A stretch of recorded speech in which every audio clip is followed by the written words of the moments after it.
nilisikia kizunguzungu.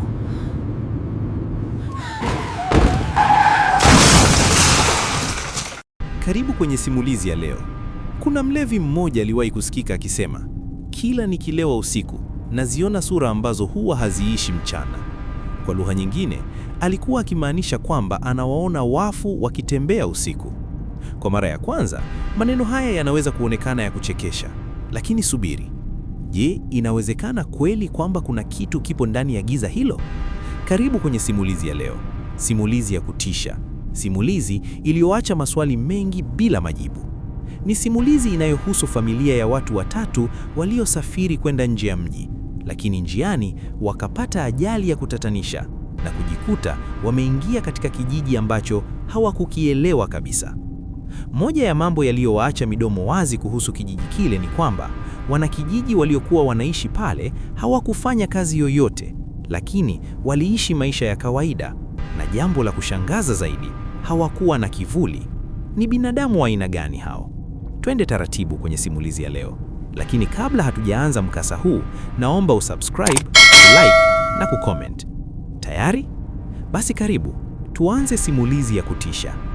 Jua la alasiri lilikuwa likichoma utosini jijini Dar es Salaam wakati harakati za familia ya Bwana Musa zilipopamba moto.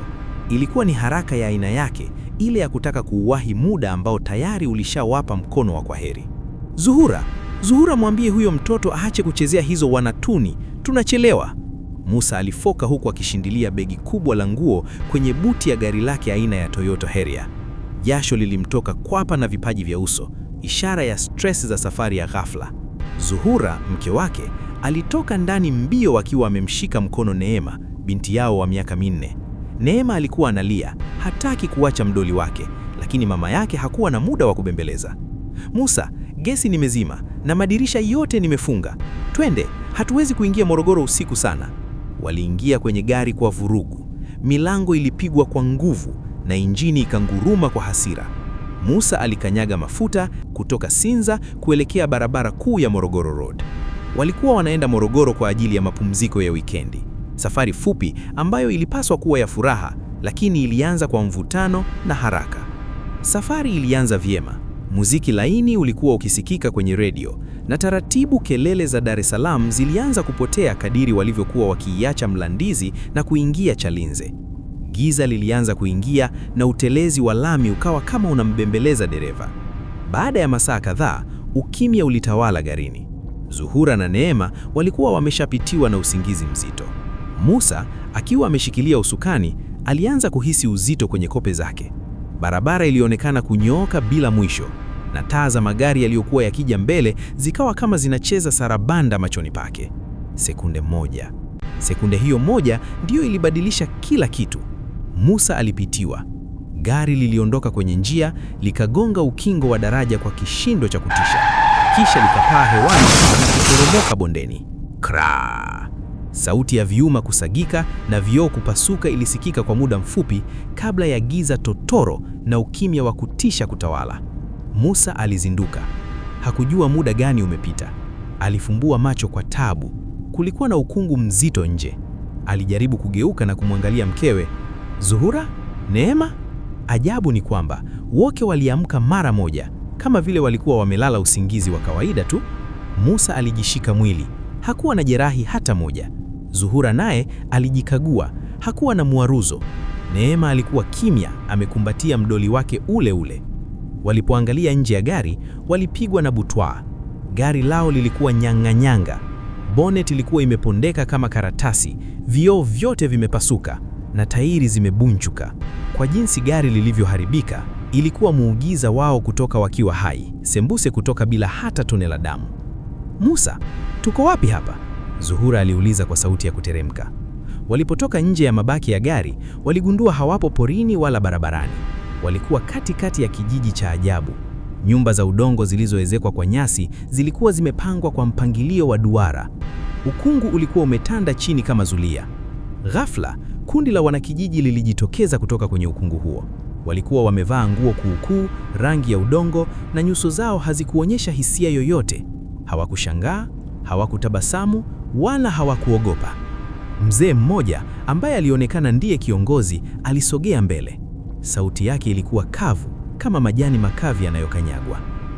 Mlipata ajali mbaya sana kule bondeni, mzee yule alisema bila kupepesha macho. Tuliwavuta mpaka hapa kijijini. Gari lenu limekufa, lakini nyie mko salama. Musa alitaka kuuliza imekuwaje gari livutwe mpaka hapo bila wao kusikia kishindo wala mitikisiko, lakini akili yake ilikuwa nzito. Tunashukuru. Tunaomba mtusaidie usafiri au simu. Tunahitaji kuondoka haraka. Mzee yule alitikisa kichwa taratibu, macho yake yakimwangalia Musa kwa jicho ambalo lilifanya utumbo wa Musa kusokotana. Hamuwezi kuondoka, mzee yule alisema kwa utulivu wa kutisha. Hapa hakuna mtandao na gari la kupeleka watu mjini linakuja mara moja. Limeondoka jana. Itabidi msubiri siku 4 zijazo, ndipo gari lingine lije. Siku 4? Musa alipaza sauti. Siwezi kukaa hapa siku 4. Hauna chaguo lingine, mzee yule alijibu huku akiwageukia wanakijiji wenzake ambao walikuwa wamesimama kama sanamu. Karibuni kijiji cha bondeni. Nyumba yenu ya kufikia iko tayari. Musa alimwangalia mkewe na kwa mara ya kwanza alihisi baridi kali sana ikimpita uti wa mgongo. Baridi ambayo haikutoka na hali ya hewa, bali ilitoka kwenye macho ya wale wanakijiji. Walikuwa wanawaangalia kama chakula. Nyumba waliopewa ilikuwa mwishoni kabisa mwa kijiji. Ilikuwa nyumba ya udongo, imeezekwa kwa makuti yaliyochakaa, na ndani kulikuwa na harufu nzito ya uvundo kama vile haijafunguliwa kwa miaka mingi. Hakukuwa na umeme, bali vibatari vya mafuta ya taa vilivyotoa mwanga hafifu na moshi mweusi. Hapa ndipo tutalala? Zuhura aliuliza huku akifuta vumbi kwenye kiti cha mbao kilichokuwa kimetengenezwa kienyeji. Musa hakuwa na jibu. Alikuwa nje akiangalia simu yake kwa mara ya 100. Hakuna mtandao, hakuna service. Kioo cha simu kilimrudishia tu sura yake iliyojaa hofu na uchovu. Usiku ule wa kwanza ulikuwa mrefu kama mwaka. Kimya cha kijiji hicho kilikuwa kero. Hakukuwa na mlio wa cricket, hakukuwa na mbwa anayebweka, wala sauti za wanandoa wakijadiliana majumbani mwao. Kulikuwa na kimya kizito, kile kimya ambacho unahisi kama mtu ameziba masikio yako kwa pamba. Asubuhi ilipofika, mwanga wa jua ulipenya kwa shida kwenye ukungu mzito uliokataa kuondoka. Musa aliamka akiwa na maumivu ya kichwa. Alitoka nje kuangalia lile gari lao lililoharibika, akitarajia labda angeweza kuokota kitu cha maana, lakini gari lilionekana kama mzoga wa mnyama aliyeliwa na kubakizwa mifupa. Wakati Musa na Zuhura wakiwa wamekaa kibarazani wakijadiliana jinsi ya kuishi kwa siku 3 zilizobaki bila chakula kizuri wala maji safi, Neema alikuwa amepata kampani.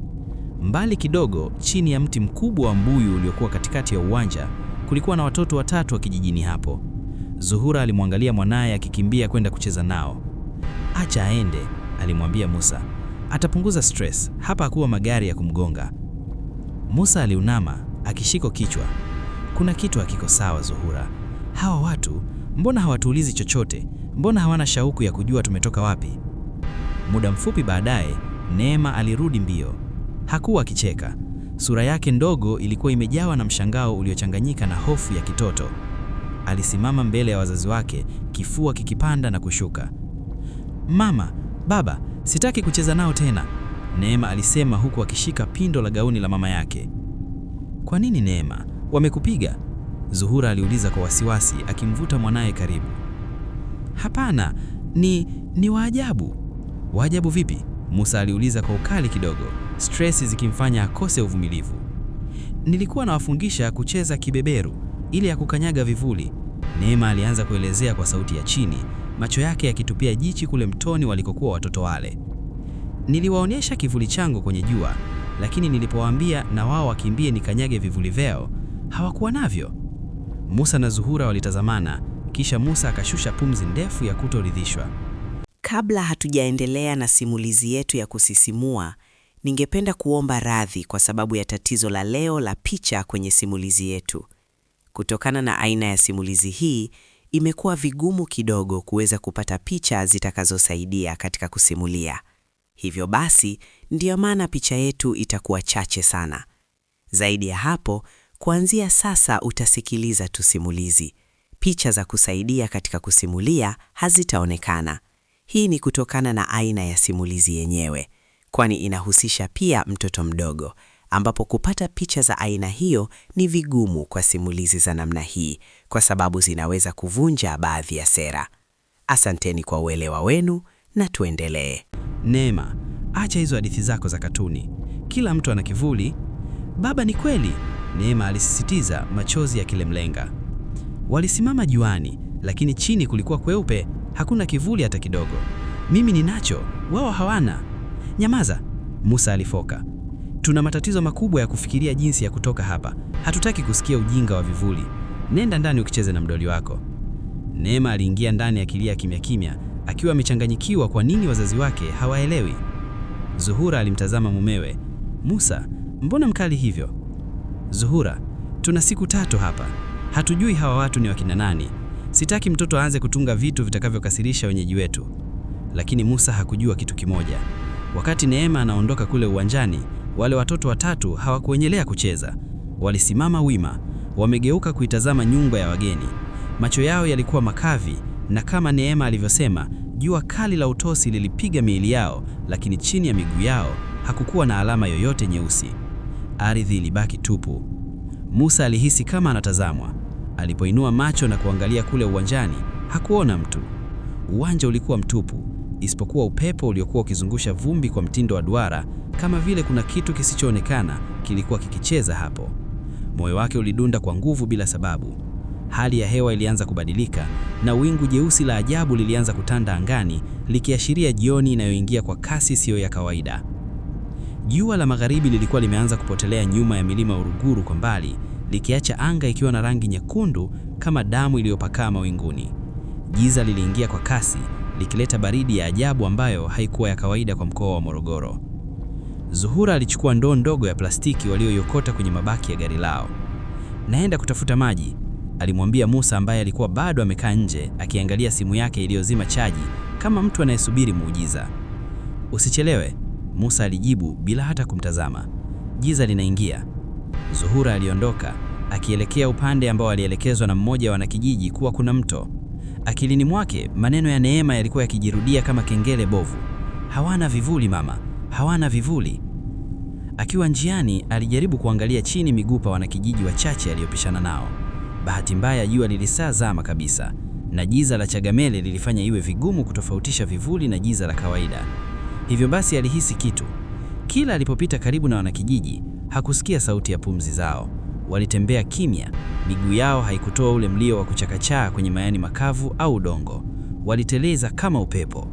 Alipofika mtoni, alitegemea kukuta wanawake wengine wakiteka maji, wakipiga stories za siku, wakicheka. Lakini mto ulikuwa kimya. Maji yalitiririka bila sauti. Hakukuwa na ndege, hakukuwa na chura. Zuhura alijaza maji huku mikono ikitetemeka. Lakini jambo lingine likampiga kichwani ghafla. Jambo ambalo lilikuwa la kutisha zaidi kuliko suala la vivuli. Akiwa anarudi, alisimama kidogo na kukiangalia kijiji kwa umakini. Tangu asubuhi walipofika, hakuona mtu yoyote akienda shambani. Hakuona jembe begani kwa mwanaume yoyote, hakuona zizi la ng'ombe, mbuzi wala kuku akipita. Kijiji kilikuwa kimezungukwa na pori nene, hakukuwa na mashamba ya mahindi, mpunga wala mihogo. Wala kula nini? Zuhura alijiuliza kwa sauti, moyo ukimdunda. Hawa watu wanaishi vipi? Wanakijiji aliyoona wamekaa vibarazani mwao walikuwa wamevalia nguo safi. Miili yao ilionekana yenye afya, hawakuwa wamekonda kwa njaa, lakini hakuna aliyekuwa akifanya kazi. Walikuwa wamekaa tu, wakitazama mbele, macho yao yakiwa kama yameganda kwenye ombwe tupu. Walionekana kama wanasesere waliowekwa kabatini kusubiri kuchezewa. Zuhura aliongeza mwendo, maji yakimwagika kidogo kutoka kwenye ndoo kutokana na haraka. Alipofika kwenye kibanda chao, alimkuta Musa akiwa amewasha kibatari. Musa! Zuhura aliita kwa sauti ya chini lakini yenye msisitizo wa hofu. Vipi, umekimbizwa na mnyama?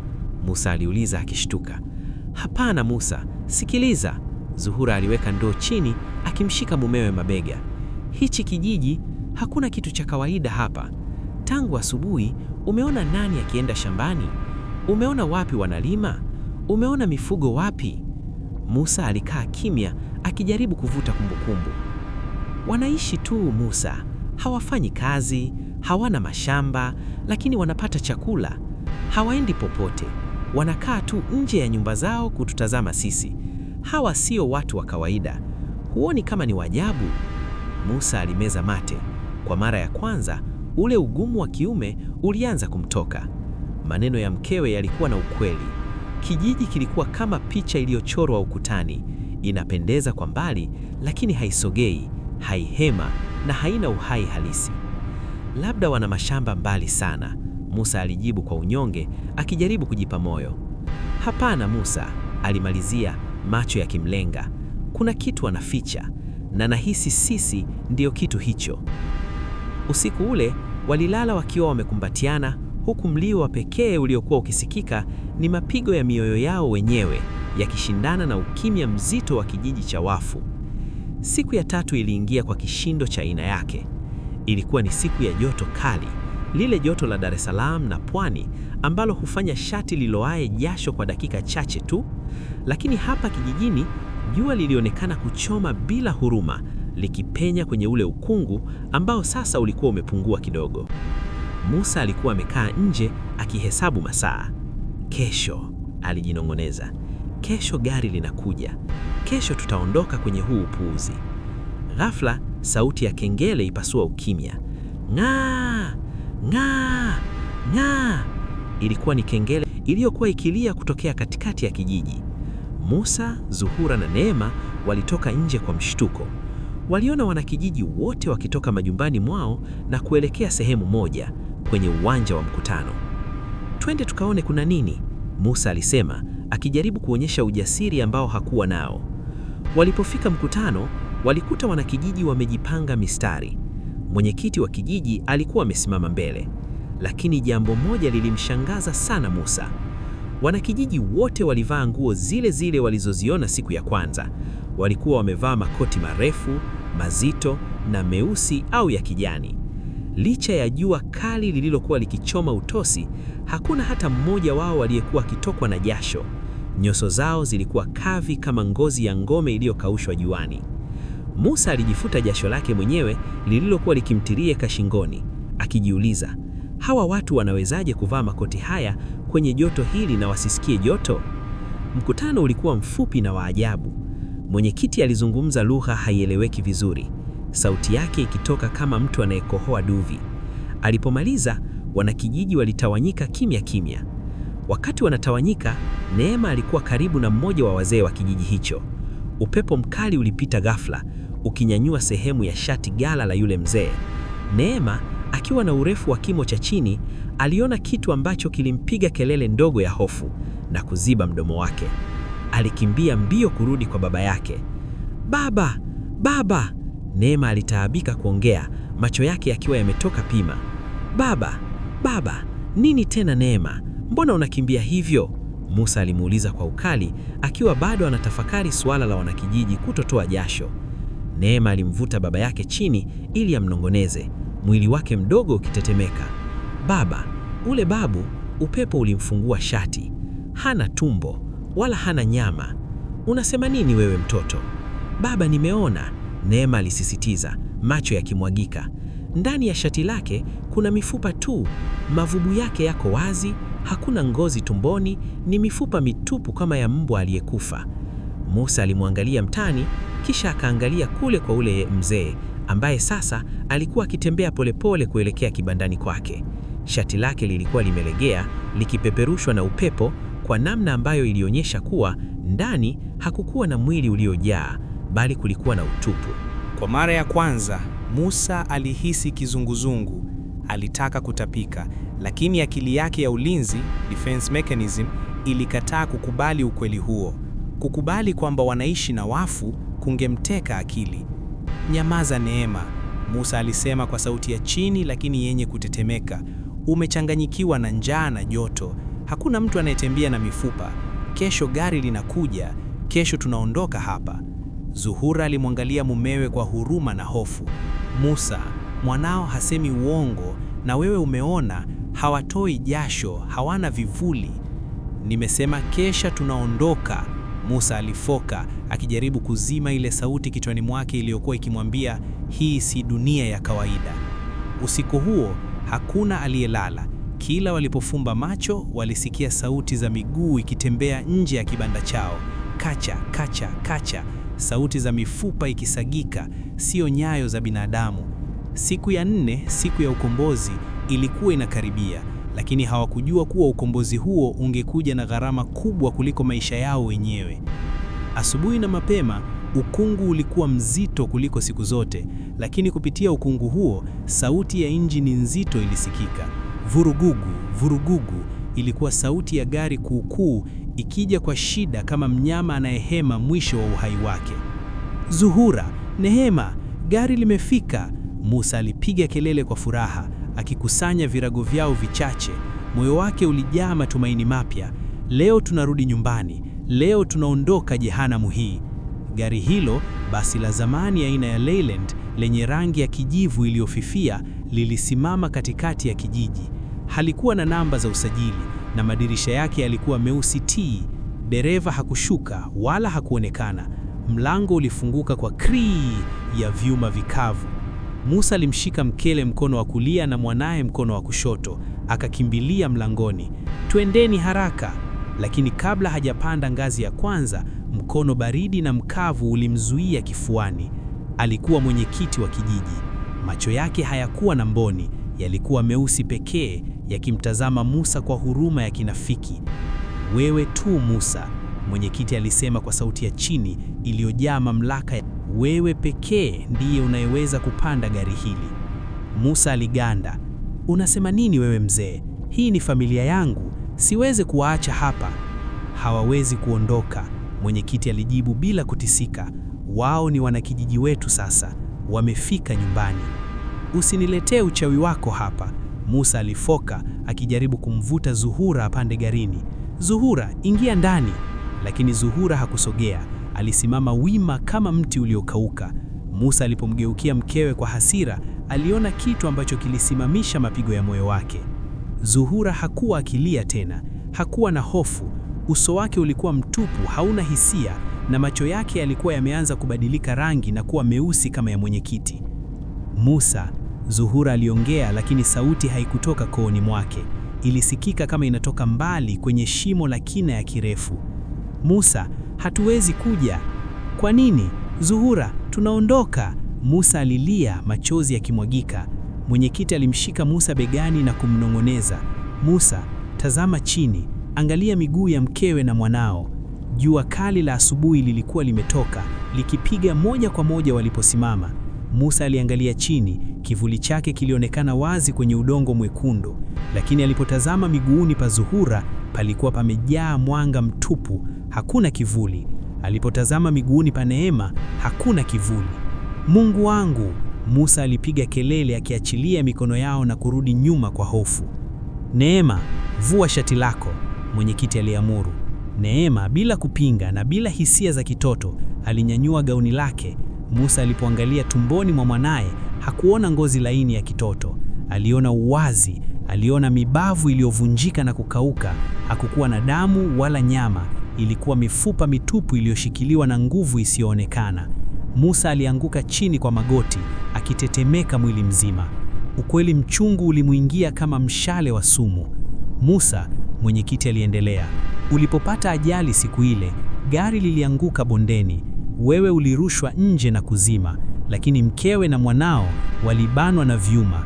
Walikufa papo pale Musa, walikufa siku 4 zilizopita.